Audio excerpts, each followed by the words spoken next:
Oswaldo Trigueiro, ele que é coordenador do Núcleo da Justiça Restaurativa no Tribunal de Justiça da Paraíba, está explicando, está discutindo e debatendo conosco aqui essa corrente da Justiça Restaurativa. Queria mandar já um abraço aqui a quem está acompanhando, viu, desembargador? Ao Felipe Maia, que está dizendo excelente, está lhe elogiando aí com excelente abordagem sobre esse tema.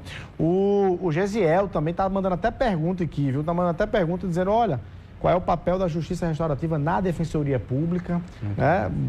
Boa pergunta, obrigado, Jaziel. Enfim, as pessoas que estão acompanhando aí, obrigado pela audiência.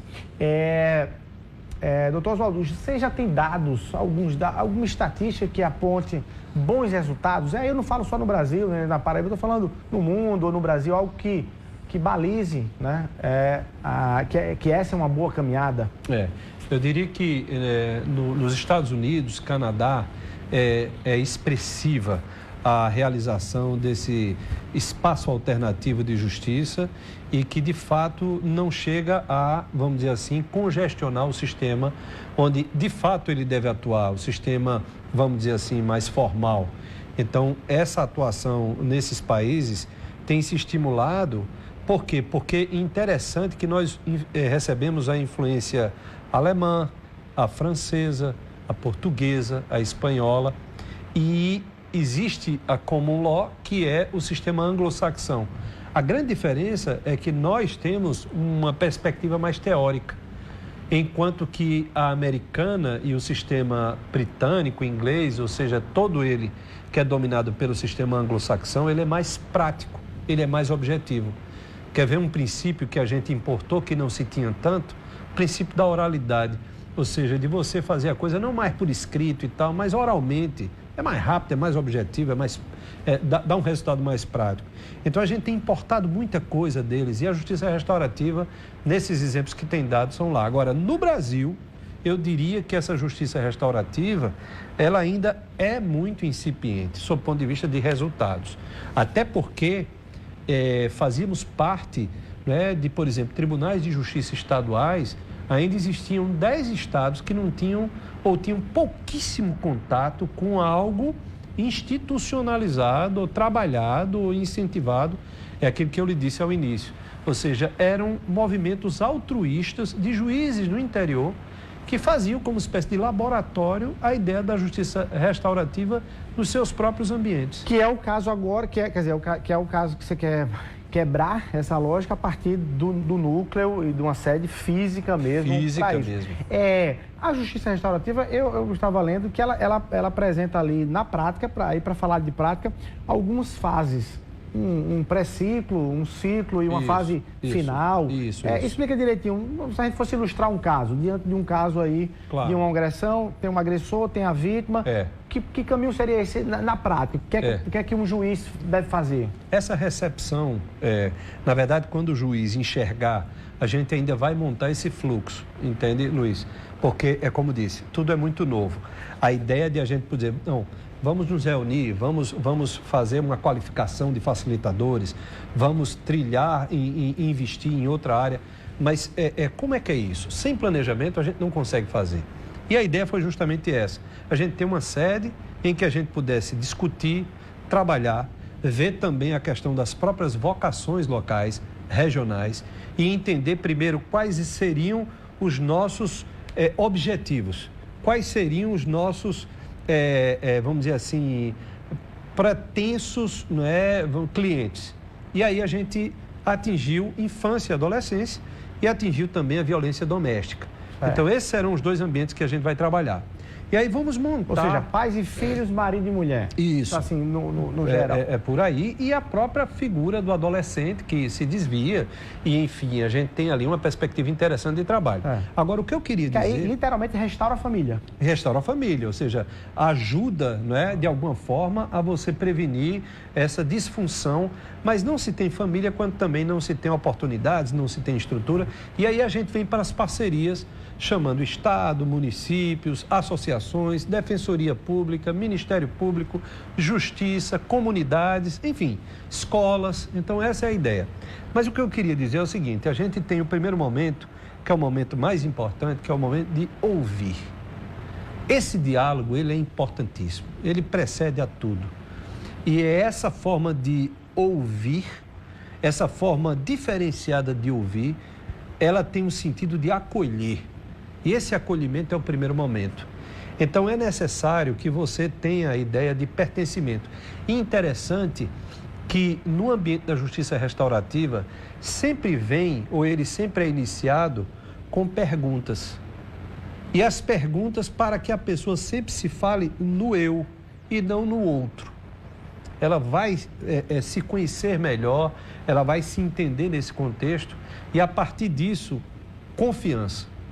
Estabelecida a confiança, a gente tem o que a gente chama de conexão. Essa conexão estabelecida, nesse primeiro momento, no segundo momento, é se trabalhar justamente essa pessoa. E aí vem todo um envolvimento social, todo um envolvimento familiar, e para depois você conquistar o reconhecimento. Diante de um conflito, vamos ser aí mais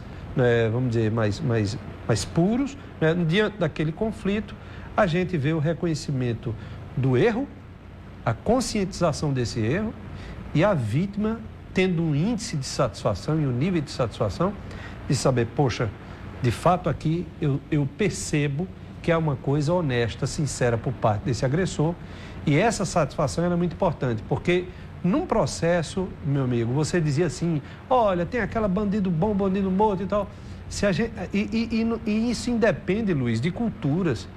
Eu vi nos Estados Unidos, em alguns estados americanos, porque lá a legislação criminal ela é diferenciada, alguns estados admitem a pena de morte, outros não.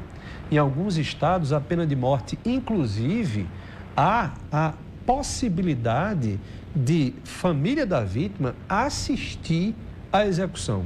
E não só assistir, elas lutavam para que o agressor fosse condenado ou fosse executado da mesma forma que a vítima foi. Olho por olho. Olho por olho. Então, assim, independe, veja, e um país de primeiro mundo, avançadíssimo, mas culturalmente ainda com algumas, né, selvagerias. Se a gente falar da escravidão naquele país, aí é um negócio... Sim. Bom, parabéns para o Tribunal de Justiça, porque é uma proposta, apesar de ser discutida há décadas, ou há séculos, ou há milênios, do ponto de vista da sua origem, da sua raiz, mas é uma proposta da modernidade, né? Do pensamento nobre, de ter esse pensamento avançado. Né? É uma proposta de pensamento sofisticado. Parabéns ao Tribunal de Justiça e particularmente pela sua condução nesse debate. Eu queria que você fizesse o convite aí para sexta-feira, mas antes eu quero aproveitar, acho que a gente ainda tem um tempinho aqui, eu queria aproveitar, não perder a oportunidade da sua presença aqui, claro, de só lhe questionar sobre outros temas específicos, para a gente poder, assim, não perder essa oportunidade. Um deles, eu queria lhe ouvir, de opinião pessoal, sobre um debate que o ministro Ricardo Lewandowski, nesse momento dele de aposentadoria, ele abertamente defendeu, que é o mandato para ministro do Supremo Tribunal Federal, o que pode ter reflexos também na composição dos outros tribunais, das outras cortes no país como um todo. Qual é a sua opinião? É para ter mandato para ministro? Olha, primeiro a gente precisa entender, Luiz, que a oxigenação ela é importante, essa renovação é importante porque é uma exigência social. Ou seja, não há aquela coisa de a pessoa se eternizar nos ambientes. Onde tivemos os exemplos dos mandatos, eles são salutares. Ao desapego, há uma série de vantagens que vêm atreladas. Há aquelas situações que dizem, mas a pessoa é muito boa e contribui muito bem no ambiente da justiça, como ministro do Supremo, ou do Superior Tribunal de Justiça, ou do Tribunal do Trabalho, enfim. Mas a ótica sob outro ponto de vista também é igual. Então, se você pega um péssimo operador do direito, você vai ter um prejuízo enorme e ele vai se eternizar até o dia que chegar a aposentadoria. Eu digo a você porque eu tive um papo muito interessante sobre essa perspectiva. Claro, a origem também é um pouco diferente, mas o meu orientador do meu mestrado, eu fiz um mestrado em Coimbra, professor Manuel da Costa Andrade, ele foi eleito para um mandato de 10 anos no Tribunal Constitucional Português, que é o Supremo Tribunal Federal de lá. E ele passou 5 anos como vice-presidente e 5 anos como presidente. Ele foi eleito dentre os seus pares, mas ele é um dos membros com mandato, ou seja, há ali... Eu digo, professor, e ao final, como é que o senhor sentiu? Eu disse assim, Oswaldo, olha, foi tão rica a experiência. Por quê? Porque aí você tem o desapego. Você leva para ali também pessoas que, de fato, precisam ser observadas sobre a notória capacidade jurídica, né? E a sua conduta irrepreensível. Você começa a ter espaços para que, de fato, esse tipo de pessoa, com este perfil e esse estereótipo, vá para o sistema e comandar. Então, eu sou muito favorável ao mandato, acho interessantíssima a ideia, a essa oxigenação, ao desapego e, evidentemente, a alternância de poder, de relações de poder, é sempre saudável. Então, eu diria que o ministro Lewandowski traz, não é uma proposta nova, porque a gente já sabe que em vários países existem, né, esse tipo de composição por mandato. Só diverge a quantidade do mandato, um tempo. O tempo, exato. Em Portugal o que seria razoável? Eu diria que 10 anos seriam mais do que razoável. Né? 10 anos é um tempo extremamente interessante para que a pessoa possa contribuir, né, numa Corte Suprema e possa, de fato, oxigenar esse ambiente, que é sempre interessante, porque eu me lembro muito, porque no ambiente do Ministério Público eu fui procurador-geral 4 anos, mas existia aquela figura que a gente andava país afora e tinham vários procuradores gerais que, por exemplo, foram 2 anos, depois foram mais 4 anos e passado 2 ou 4 anos depois já voltavam nesse ciclo. Você não encontra novas lideranças, entende? E existem pessoas que são fantásticas, sob o ponto de vista de contribuição. Então, quantos juristas, país afora, que a gente desconhece, mas que são talentosíssimos, do Rio Grande do Sul ao Amazonas, né, que poderiam dar uma contribuição à Corte Suprema, aos tribunais superiores, e que, infelizmente, são tolhidos.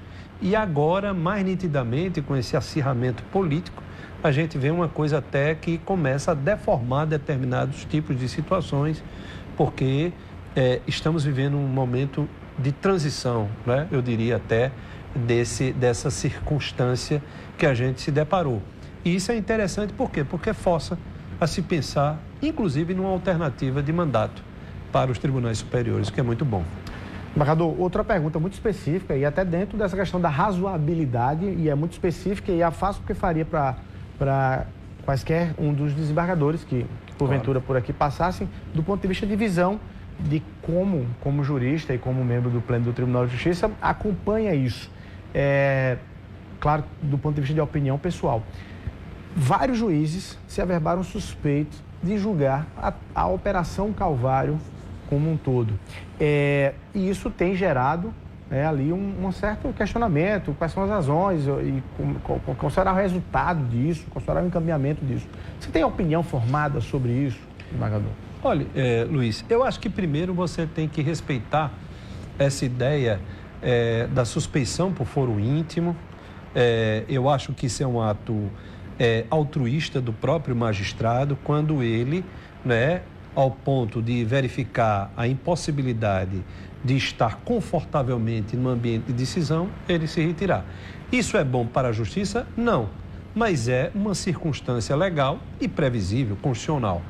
Veja, esse debate, inclusive, foi trazido recentemente no próprio Tribunal Pleno, que foi uma discussão, não uma discussão, uma colocação do desembargador Márcio Murilo. Teve também a participação do desembargador Ricardo Vital de Almeida, e ambos colocaram esse incômodo, né, para a justiça. E aí tem aquela situação que eu acho que é interessante, da própria sociedade poder debater a importância de termos o quê? Escapes, termos ideias, termos estruturas que a gente possa. Existe uma figura do chamado juiz sem rosto. É aquele em que, para ter a probabilidade, isso é uma construção alemã, para se ter a probabilidade de, vamos dizer assim, condenar grandes estruturas do tráfico, e aí o nível de risco da atividade da magistratura era enorme, existiu a figura do chamado juiz sem rosto, para que ele não pudesse ser identificado, para não poder ser vítima, vamos dizer assim, de algumas situações de atentado. Você despersonaliza. Despersonaliza.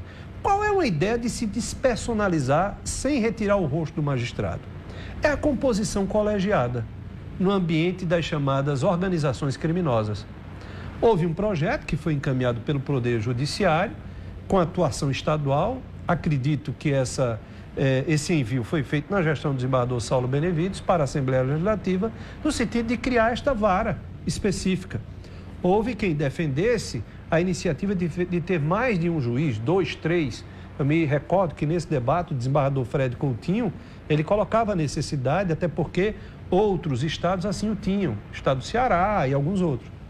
Tu acha que essa é uma solução, então, para resolver esse e outros casos parecidos? E aí está sendo discutido isso, porque, inclusive, a gente poderia ter até uma situação sem necessariamente ser uma ideia levada à Assembleia. Então, o presidente, João Benedito, e ele tem muita sensibilidade nisso, acho que há uma necessidade de um diálogo para que a classe política possa entender qual é a finalidade. E eu diria que isso seria uma opção interessantíssima, porque teríamos um colegiado de 3, onde, na verdade, se dividiria essas responsabilidades e aí teríamos um julgamento tranquilo, né, sem esse tipo de incômodo. E aí não seria um juiz sem rosto, seriam, na verdade, vários juízes. Com certeza, vários juízes né, mas com a responsabilidade dividida, o que aí fica bastante interessante sob o ponto de vista prático e de resultado.